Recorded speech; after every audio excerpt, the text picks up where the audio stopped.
আজকে আমরা এই থাম্বনেলটা ডিজাইন করবো ইনশাআল্লাহ। প্রথমে আমরা পিকজেল ল্যাবের মধ্যে চলে যাব।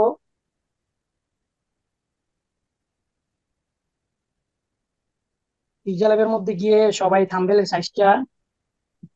সাইজ হলো কি, ইউটিউব থাম্বনেলের সাইজ 1280 বাই 720। সবাই সাইজটা ঠিক করে নিব। থাম্বনেল ডিজাইনের জন্য আমাদের সর্বপ্রথম একটা ব্যাকগ্রাউন্ড দরকার। আমি যে ব্যাকগ্রাউন্ডটা ইউজ করবো, এই ব্যাকগ্রাউন্ডটা গুগলের মধ্যে আছে, আবার আমি নিজ হাতেও বানাই নিছি ব্যাকগ্রাউন্ডটা।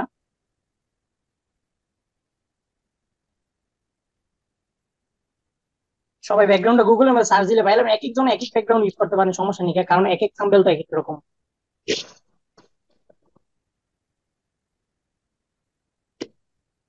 সরি, এই ব্যাকগ্রাউন্ড না, আরেকটা আছে।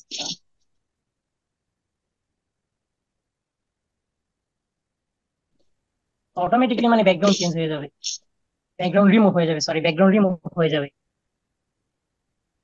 কিন্তু আমি টাচ করতেছি, ছবিটার মধ্যে কোনো ক্লিক হইতেছে না, কারণ লক করে দিছি এই জায়গার মধ্যে।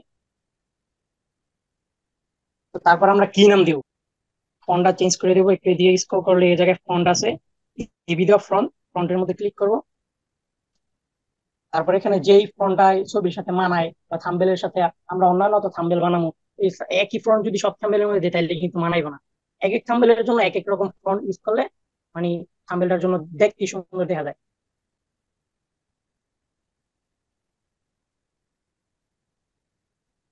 ওজন নাম দিয়ে ওকে করে দিব, শেষ ডান।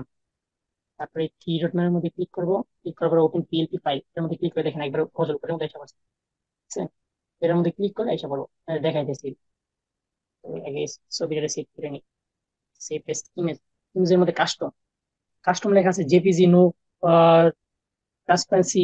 এটার মধ্যে ক্লিক করা লাগবে না, এর মধ্যে ক্লিক করলে পিএনজি, পিএনজি সেভ করতে পারবেন। এটা বাদ, আমরা থাম্বনেল বানানো শেষ। আমরা গাড়ির মধ্যে গেলে এই যে আমাদের থাম্বনেল। সুন্দর হচ্ছে। কি বলেন সবাই, কি বলেন, মন্তব্য করেন তো দেখি।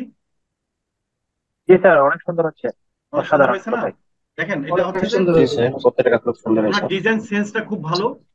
দেখেন মানে প্রফেশনাল মানের ডিজাইন হচ্ছে, তাও মোবাইল দিয়ে করেছে, তাই না? বলেন সবাই, কি বলেন, মোবাইল দিয়ে না? এখন আপনি বলেন, জি আপনারা স্যার, যদি এখানে মোবাইল দিয়ে ভর্তি না করছে। হতেন, আপনারা যদি কোথাও এই ডিজাইন গুলো দেখতেন, ভাবতেন কি একটা বড় মাপের গ্রাফিক ডিজাইনের ডিজাইন গুলো করছে, এরকম মনে করতেন না?